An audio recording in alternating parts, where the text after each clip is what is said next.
Price Lord. இந்த நாளில் ஏசப்பா உங்களுக்கு கொடுத்துருக்க வார்த்தை என்னென்னா, யோவான் 14:18, நான் உங்களை திக்கற்றவர்களாக விடேன். ஆமேன். இந்த கனமான வார்த்தை கொடுத்த ஏசப்பாக்கு நன்றி செலுத்தலாம்.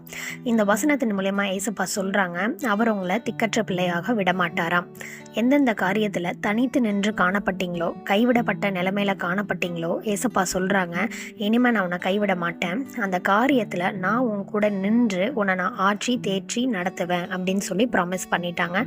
இனிமே நீங்க தனியா இருக்கேன் அப்படின்னு சொல்லிட்டு கவலைப்படக்கூடாது. ஏசப்பா உங்களோட இருந்து உங்களை ஆசிர்வதிப்பாங்க. இந்த வார்த்தை கொடுத்த ஏசப்பாக்கு நன்றி செலுத்தலாம். ஏசப்பா, இந்த வார்த்தைக்காக நன்றி.